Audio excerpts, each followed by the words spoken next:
Okay, let's see here. We are live. So I am just waiting for everybody to pop on. Robin is going to be talking about the gifts of the masculine. So it's going to be very much um, like a yin yang experience for you guys, which is really cool. Um, so when we talk about femininity and masculinity, um, there's a couple of things you need to take into mind. The first thing I want you to understand is that all of us have masculine energy and female energy. We have things that we do that come from that female energy, and we have things that we do that come from the masculine energy. And that masculine and feminine are also relative, but they're absolute. So what in the world does that mean? Let me tell you. So a mother takes care of a child. So in the mother-child dynamic, the mother's role is actually the masculine provider role. So relatively, the baby or the child is feminine and the mother is masculine, right? So if you think about it in landmarks, a river, right? The sides of the river are relatively masculine in comparison to the flowing water in the middle. That is feminine. So you can see how this is both conceptual, but it is also absolute. If you're on this call, I'm assuming that you are a woman. You are a woman. And that means biologically you have female, feminine biology. And what we don't talk about when in reference to biology is we don't really also understand that there is spiritual biology. There is spiritual traits that come along with being a woman that are inherent in femininity. They're inherent to women. And in our culture, especially in our generation, we relate to ourselves in a very masculine lens. And so what I want to say about that is I don't know about how you were brought up, but I was raised in between two brothers, and I was raised to do everything the boys did, to be a high achiever, to stay in line, to be super obedient, to think for myself, to stand up for myself. And I was really taught to, in most instances, perform just like the boys. So tell me in the comments if you want to drop your feelings from childhood. Like, what segregated you? Like, how were you brought up? Like, what stories, what beliefs did you pick up about being a girl in a world where we're basically expected to function like men, right? We're expected to grow up, have careers, be high achieving, and do all the things the boys do. Who also had that experience? So the interesting part about this is that is that women can do women can do everything in the workplace, almost everything that men can do, right? We really can. And in our culture, it is now kind of expected, right? It's expected that women are going to go to college and women are going to do all the things the men do. But the truth is I'm going to pull out my favorite quote from one of my favorite authors, Laura Doyle, is that women are not less hairy men. We look at ourselves and we have this expectation that we are going to emotionally, physically, and spiritually move through the world with the expectation that men do. And so this is kind of like a blessing and a curse of the rise of modern feminism, right? Modern feminism has taught us that we are just as good, if not better, at doing everything than men. And so I just want to acknowledge as we go forward and we talk about this, that this can be a topic that brings up a lot of feelings. This is a topic that can bring up a lot of anger, especially with what's going on in the world right now. We fought for equality in the voices of women. We fought for equality in the workplace. We fought for all of these things. But the truth is that we can never actually change our biology and our spiritual natures. Now, within the realm of women, some women tend to function more from the masculine energy, which, like, if we want to describe it, it's the do energy, right? It's the do energy. All of us possess some of that. A lot of us, though, have learned from necessity of our culture to function in the do, build, protect energy all the time. And I want to acknowledge that that actually comes from a place of generational wounding of the feminine. Women have been oppressed and abused and attacked and silenced. And I don't want to like skip over that piece. I want to acknowledge here that that is actually a real thing that has happened. It's real. And it has forced women, it forced the feminist movement, it forced us as women to believe that we have to function emotionally, spiritually, physically like men. But the problem we're seeing, and the problem that I found in my own life, was that when I functioned in that energy all the time, I was resentful, burnt out, confused, kind of lost. Like I was like, yeah, I can build a big $1 million business, but like my brain doesn't jive like the men running it. Like I didn't quite fit, and it really bothered me. And it wasn't that I couldn't be successful, because I was very successful, but I was trying to fit the feminine flow energy that I thrived in into a masculine structured business. And I was trying to do that in my mom life too. When our children are small, much of the work we do in the home is a doing work, right? It's a sweeping the floors, feeding the kids, doing the groceries, paying the bills. It's a do every single day with small kids. But there is also the being piece of motherhood, right? There's the nurturing, there's the presence, there's the flowing with your kids and being intuitive to their needs. So the truth is that all of us have masculine energy and feminine energy in motherhood, in work, in every instance. So it's not bad. It's not bad. It's just that we have swung so far into the masculine energy as a collective group of females that we're exhausted and burnt out. I mean, like, how many women do you know in their 30s and 40s who have hormone problems and sleep disturbances and anxiety and depression, and like, we're stressed out, we're burnt out, we're resentful, our marriages are struggling. And so I found myself in that place. I was like, I'm doing all the things. Why don't I feel like myself? And it was because I'd forgotten my true nature, and I had placed my worth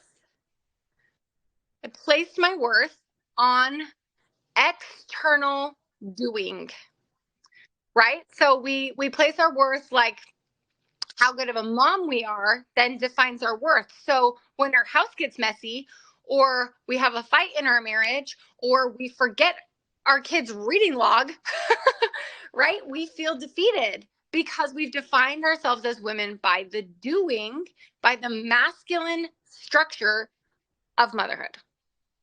Okay, so if you have a question or a comment and you need clarification, like, please, let's see.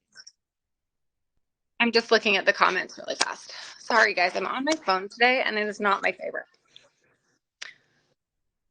Okay, so we're going to go into a couple of gifts of the feminine, and I'm going to help you understand how, one, what your gifts are, and two, how do you cultivate that in your life to bring yourself more into balance of being more in your feminine energy and letting that really shift the way you move through your life. Okay, so I'm going to show you a picture. Hopefully you can see it. Okay. You guys can see this, right? So this is the Eastern yin yang energy, right? So the white energy, the white is the male energy. The black is the female energy. And at first I thought that was weird. I was like, why are we the black one? That doesn't make sense. Like, I guess for me, I feel like women should be the light, airy color. But I want you to look closely at the picture, is that 90% of the female side of this is black. And probably like 10% of it is white. So this is more representative of a healthier God-given female existence when we're living more in our divine feminine energy and less in the masculine. We will feel more balanced and clearer when we're using the gifts that God gave us.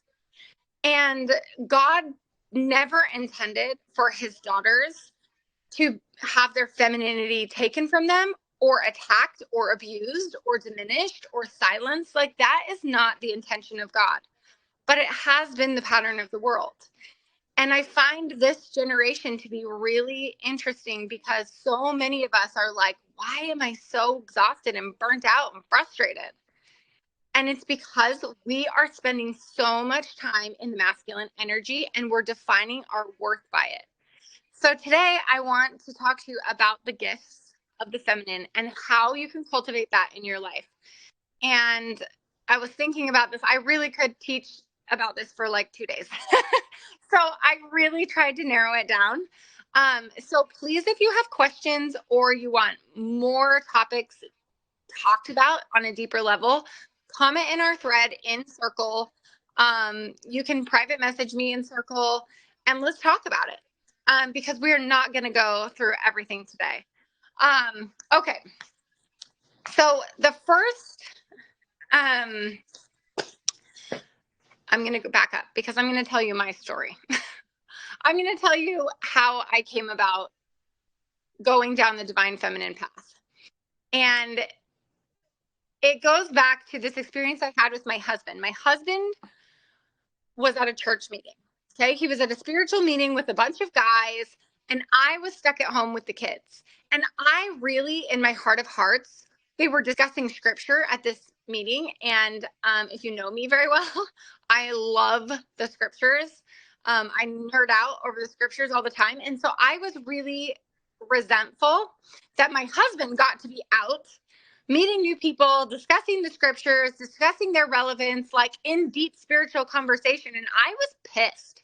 I was pissed that I got stuck at home. And I kind of went down this road of feeling like, why is this the case? Why is it that basically as a woman, I take the spiritual back seat? That like my authority is not as big as his. My need for spiritual growth is not outwardly as important. I felt less important. I felt diminished. I felt frustrated that I was the one at home taking care of the kids again when he got to go out and do these big spiritually expansive things. I was mad. I was mad. So I want you to know this one thing coming out of this class. If you have angry, frustrated feelings, if you are like, what the heck, God? Like, why did this play out this way in my life? I want you to know that God can take your anger. And I want you to know that anger is not bad. Who was taught that we don't show our angry feelings? We don't get emotionally explosive. Like, that is not something we are allowed to do. Me, you be quiet, you be submissive, you be obedient, you keep your thoughts to yourself if they're going to rustle someone's feathers. Like, this is how I was brought up as a woman. And I was like an opinionated, deep feeling, super spiritual teenager. And I wanted my voice to be heard. And I was so freaking angry by the time I got to be a young mother and my husband got to do all the cool things at church and he got to go on trips and go to meetings, and I was mad. And I went to God one night in prayer, and I was mad. And I want you to know that every time that I have had hurt, angry feelings, God has held them for me and honored them. So if I can tell you anything about your passionate feelings, it's that one, they are God given, and two, God can hold them. So don't hold back. Don't hold back from God. And actually, that pure righteous anger and desire and passion is the divine feminine. We've been kind of taught that women are meek and quiet and soft and sweet. And that is not necessarily always true. There is a fire goddess in each of us. I mean, I know if you guys have ever had your child threatened, the mama bear that comes out when that gets activated is pretty fiery, right? It's pretty fiery. So I went to God one night and I was like, okay, I'm mad. I'm mad. I don't understand. I have studied the scriptures my entire life. I have tried to follow Jesus. I have raised a family. I'm married. I'm doing all the things. And still my husband seems to be getting more spiritually than I am. And I'm mad about it. And I'm like, and frankly, God, Jesus was a man. And I promise I'm not being sacrilegious here. And there's a point to this. I was frustrated. I was like, I don't understand what the path looks like to be a disciple of Jesus Christ in a feminine body. There is hardly anything from a woman's voice in the scriptures for me. And I'm like, I will follow Jesus. I love him. I believe in him. I know him. I get it.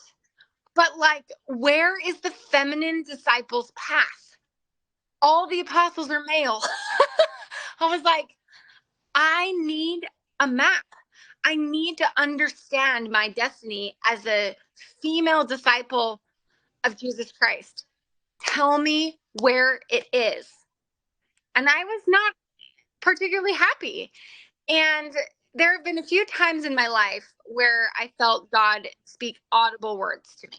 Now this is spiritual experience according to Missy, so believe what you want. But I heard God speak to me that night. And God said to me, "You are the rose." And then that made me even more mad because I genuinely hated roses. They reminded me of my grandmother who died. Like the smell evoked sad emotion for me. I was mad. I was like, I do not like roses. They're like the flower every romantic guy. It's like unoriginal. That's what every guy gives his girlfriend, right? It's unoriginal. And I definitely was like, I don't want that answer. And it didn't even make sense to me. I was like, what does that even mean? You were the rose. And I was like, don't love it. But I was willing. Okay. Every time we want to spiritually progress, and this is a trait of the feminine heart, is open willingness and desire. I wanted to know. I wanted to know. And so I dove down this path of the rose for years. And my husband thought I was a little bit nutso because everything I learned was about Mary Magdalene, spiritual feminine concepts. And I was like, oh, I get it now, right? The rose was a symbol of a feminine disciple of Christ. A feminine in her, woman in her true feminine power. So we're going to go through this with kind of that in mind. So I want you to think about that. And I want you to know that you are just as entitled to answers of how you walk this path as me, as your husband, as anybody else. And God can hold it. Okay. So the first thing I want to talk about is the feminine superpower of feeling. We talked a little bit about our anger and our resentment and these big, huge feelings that come up that we suppressed for most of our lives. And so I want you to think about your feelings and what stories you tell about them. What have people said to you about your feelings? How many times as women are we made to feel crazy because we have deep emotion, or we have an intuition about something? We're like, that is not right. Like something is wrong. I want you to know that this is actually built into the female nervous system. We have more taste buds, we have better hearing, we have more nerve endings, and we also have a womb, which we literally can weave a baby in. And we, in my opinion, that created that gift of being the vessels of life gives us a spiritual access, like literally a divine open portal that we bring souls through, that gives us an intuition and a female sense of the world and of the spirit world that men do not have. And this is not a knock on men. This is just helping you understand how powerful you are. And we have been taught that our feelings are a problem. We have been taught that this ability women have to literally, with their human body and their spiritual heightened senses, to interpret the world around us so clearly and so widely, right? Like we can see the toddler putting a marble in their mouth across the room when their back is turned. Like how many have had that intuitive kind of mom experience where they're like, that kid has something in his mouth and is going to choke, right? Like it's like a sixth sense. And this is God given, but so much of our culture is like, don't feel. And most women these days are so busy and so stressed and so overwhelmed with life that we have forgotten that our greatest gift, spiritual and physical, is actually in our feelings.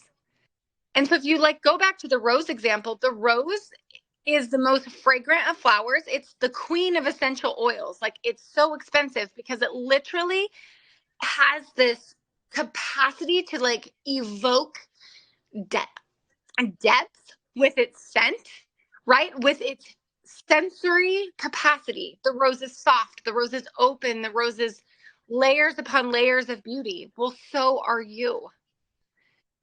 And so, what do we do with this then? I just, like I said, this class is going to end. Like, I am not going to give you all the things. I'm just going to give you the ideas and like a little bit of direction. And I want you to just start to practice this. And I want you to ask yourself the question, what have I been taught about my feelings? What do I do when I feel? Do I bury it? Do I express it? Do I think about it? Do I actually act on it? When was the last time you really trusted yourself and your intuition? Or do you not feel your intuition anymore? That gut feeling in your womb, right? Like in your heart space where you're like, something is not right, right? Or somebody needs something, right? And so I want you to just practice getting real with your feelings. And you're like, okay, Missy, how is this going to actually shift my life? You will be surprised because an emotionally mature, spiritually mature woman understands that her feelings are actually her roadmap for life. And it's the roadmap you've been given for your children, for your spouse, and for everyone around you. Your capacity to intuit data, to feel, is like we joke about spider sense, right? It is not a problem. It's not a problem, it's a gift. But we do have to grow our capacity to be spiritually and emotionally responsible with our feelings. So let me give you an example of how to do this and not to do this. Who, by raise of hands in the comments, on a scale from 1 to 10, this is one of my favorite questions to ask, how easy is it for you to share your feelings with your spouse? So maybe your spouse hurt your feelings, or maybe you feel really strongly about something. How easy is it for you to actually share those clearly with your spouse? Scale from 1 to 10 if you're willing to share. I would love to hear that. So the truth is that for many years, I really struggled to share my feelings with my spouse. Okay, so thank you, Megan. Megan put a 6. I think most women are probably 6 or below. Oh, we got a 7. Robin's now an 8. Robin has done a lot of work here. And I would say the same. Like, I'm about an 8. Someone else is a 4. Okay, and I want to share this. Latia said it's not easy because of childhood wounds. And she's right. It's not just childhood wounds. These are generational suppression of female emotion. We have been taught by our culture that it is not safe to share our feelings. And so what we then do is we emotionally explode our feelings. Okay, so a lot of people would echo what was shared in the comments, like, oh, it's a 4, a 5 or 6. I'll share my feelings, but they end in an argument. And I can't coach you all the way through how to have these conversations with your husband today, but I want to just give you a couple of things to work on. One, I want you to practice emotional responsibility. And that means as a woman, one, you know your emotions are not a problem. So next time you feel freaking furious, I want you to be like, wow, I am furious. Like, and don't shove it down. Don't judge it. And just say, I feel furious. Now, an emotionally and spiritually mature woman gets to take 100%, we might not like this, accountability for their feelings. Now, someone else may have caused this feeling to arise in you, but you are still feeling it, which means it's yours. So you get to own it, and you get to be responsible with how you choose to express it. And I will be the first to tell you that I lose my crap on my kids sometimes. I blow up at my husband, but I'm learning that I get to then back up and say, I'm an emotionally and spiritually mature woman. That is who I want to be. So I get to apologize, and I get to take full responsibility for my feelings. But I also, old Missy, would have then just not said her feelings, right? If my husband hurt my feelings, I just wouldn't tell him that I hurt them, that he hurt them. And that actually is not emotionally responsible either. So sometimes we look at emotional and spiritual maturity and we move to this Christian idea of like, swallow it, forgive. We move straight to forgiveness, and that will kill you.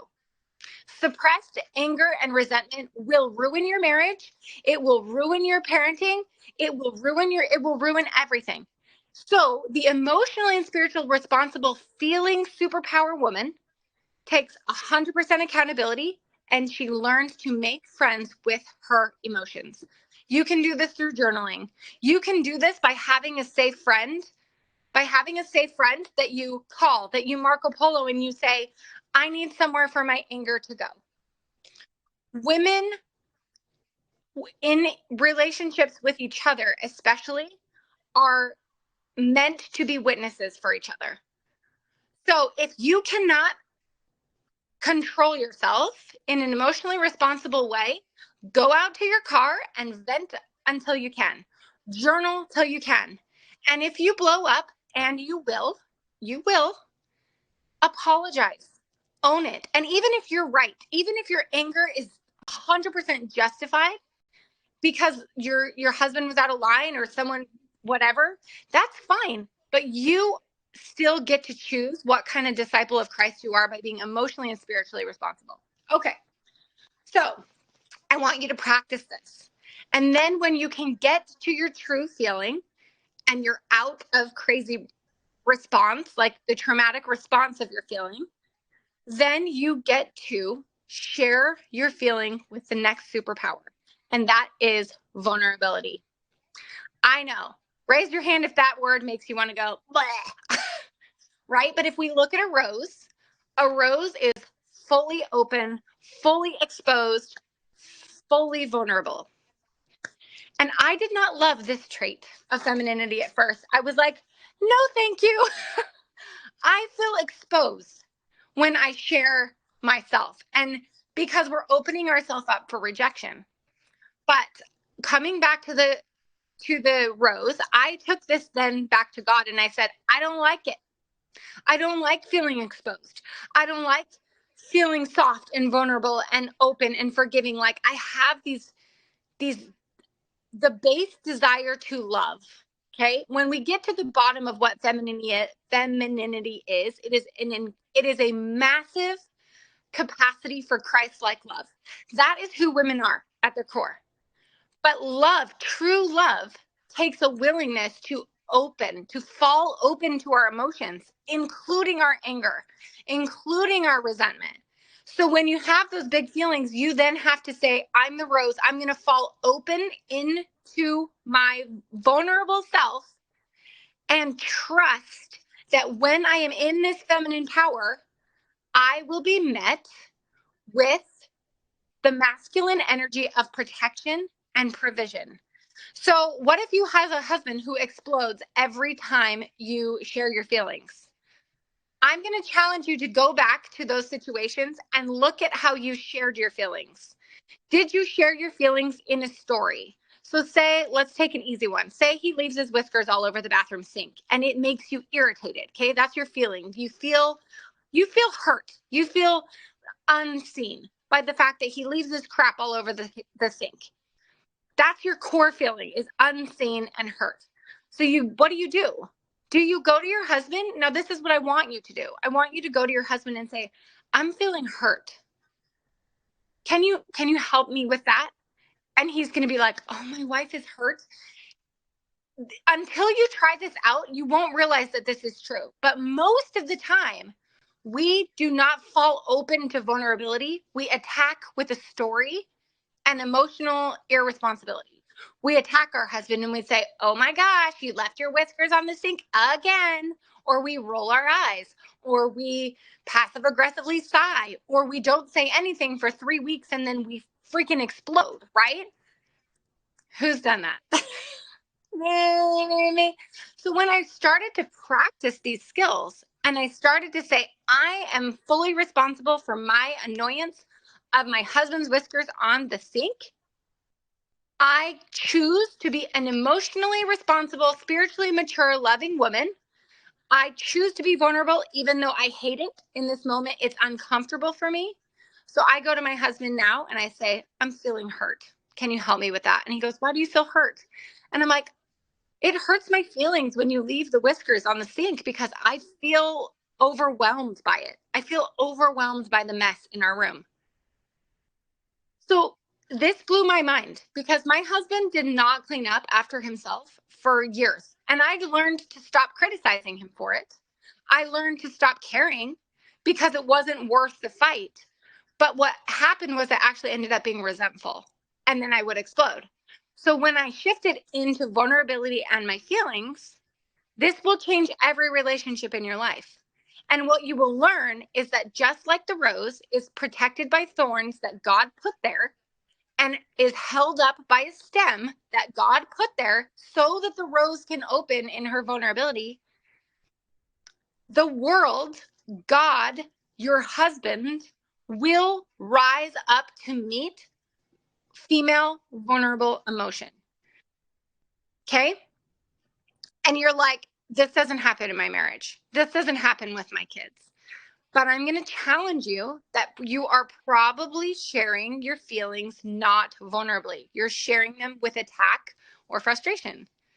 So process your feelings yourself, get clear on what you feel, and then vulnerably share that. So how do you do this in parenting? You do this like you go to your kids and you sit them down and maybe you get emotional and you say, guys, I'm feeling really overwhelmed by the house. Can you guys help me? Help me come up with ideas. Like, how can we do this?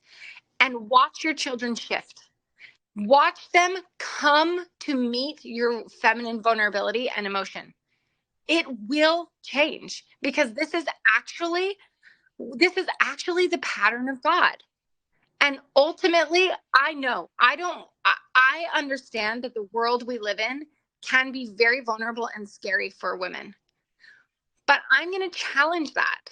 And I want you to know that God cares about your safety, about your abundance, about your success, about your joy.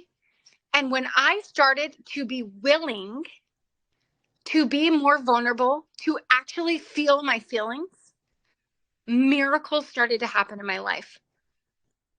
Money showed up, help showed up, people came out of the woodwork, experiences showed up, teachers showed up because I opened up instead of closing. So I know this concept is big, and I know it feels vulnerable to feel, to use your intuition to know what to do, and then to vulnerably, responsibly share that with the world.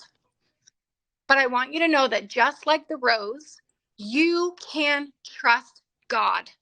If your husband doesn't initially step in that masculine energy to protect and provide, God is. And anybody who is in the EMX program who has worked with me on these concepts will attest to you that it might take your husband a minute because you're changing the dance. But when women are vulnerable and share their emotions, men are hard. The masculine is hardwired to meet it with protection and provision. And I want you to know that that goes for God too. Really, vulnerability is the depth of a woman's faith. Okay? It's just pure faith in Jesus Christ and the love of God. And when we fall open in pure expectation of God and saying, I fully trust you here, this is what I feel and what I need and know to be true, I promise you, God will meet you. He will be your stem so that you can continue to fall open. It will heal everything around you. You'll have the capacity when you can trust in that provision and safety of God in spirit.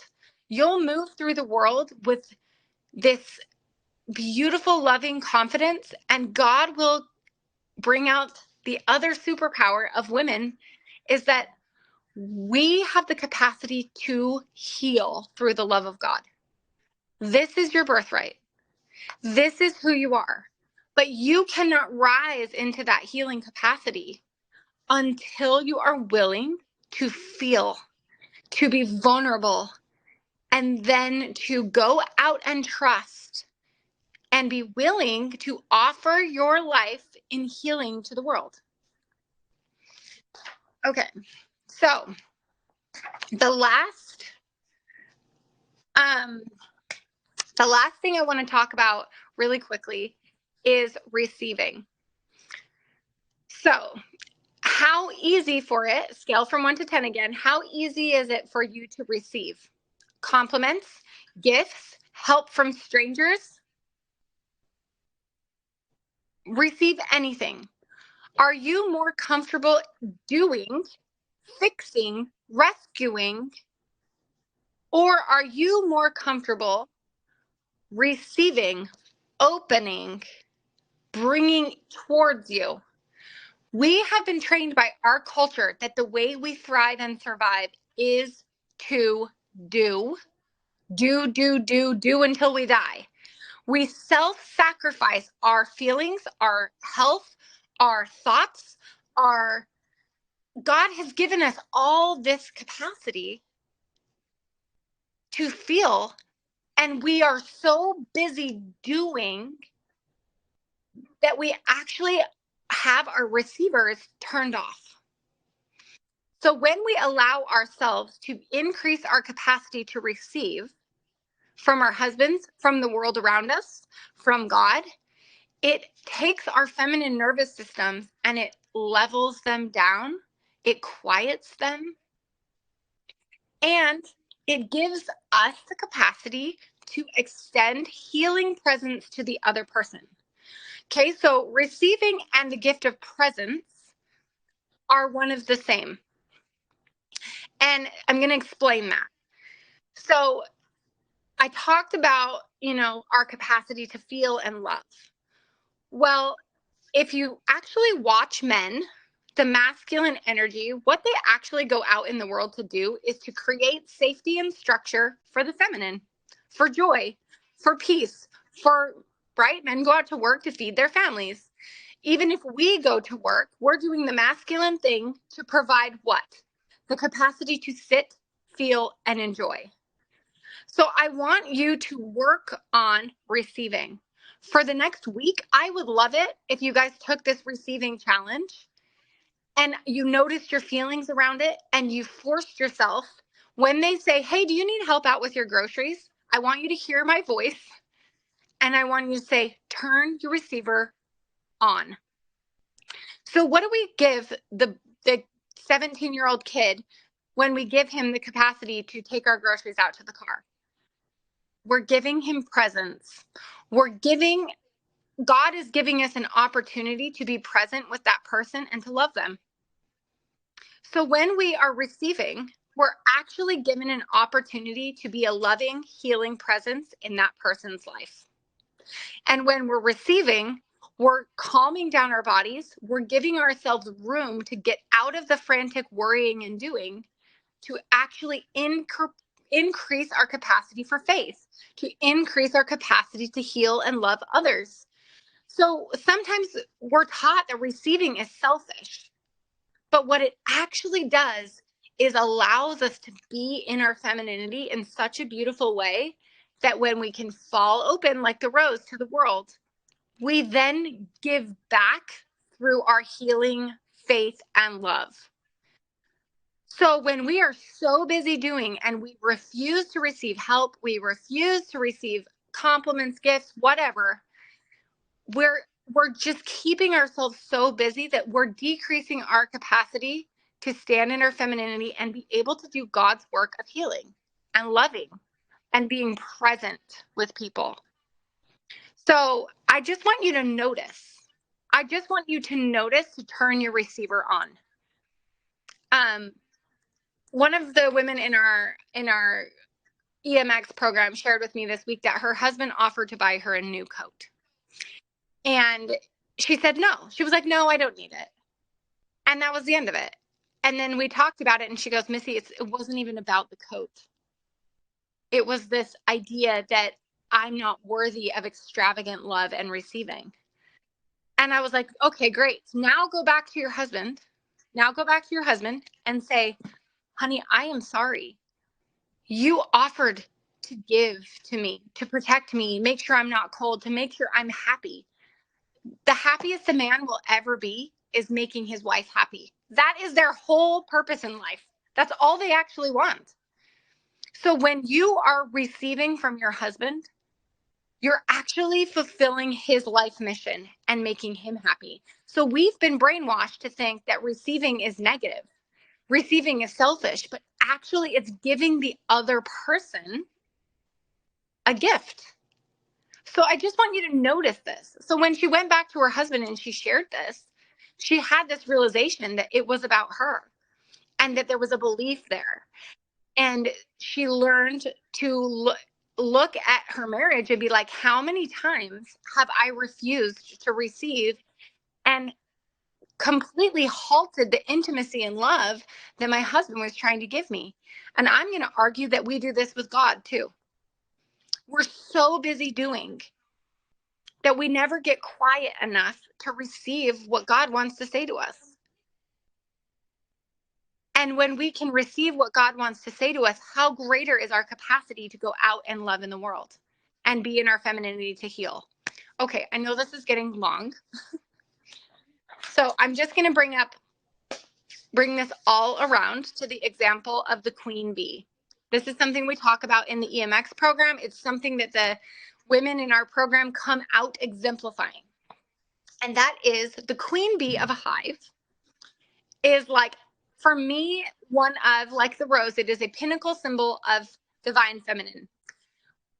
The queen bee in a hive is fed the best food. She's nurtured. She's taken care of. She has people who attend to her. She is literally given the absolute best. She goes around, she lays her eggs, she does her thing, She is so held and so supported, and she receives on a massive level. So sometimes we look at self-care as a woman and we're like, oh yeah, I'll get to it. And we need to flip our entire lives on its head. And we need to say, I am the queen bee of my hive.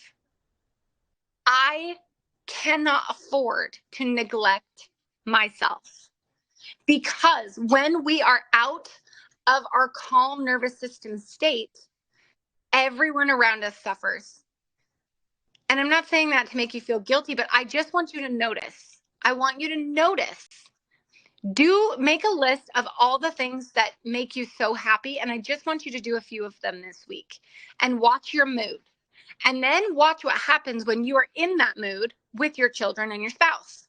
And you're going to notice the power of the feminine queen bee effect. And you're going to start to realize that when you are more willing to receive and feel and open and take care of yourself, that you exude feminine magnetism. You exude feminine healing. And in the hive of bees, that vibration, that pheromone that goes out from the queen when she is healthy, literally runs the hive. And if the queen is sick, the hive becomes complete chaos. And so we actually, as mothers, don't see this very well. We've been taught to deplete ourselves to exhaustion, to run ourselves ragged for our children and our husbands, and we think it's holy. We think that that's what God wants for us. But I'm going to argue that if you look at the actual traits of the feminine that God gave us, if you look at the example of the queen bee and the example of the rose, that is not actually God's pattern for women. It's not. God wants us vulnerable, open, emotional, feeling, healing people, loving people with our pure presence.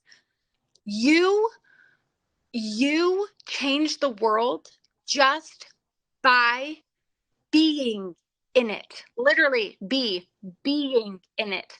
We think that our capacity as a mother,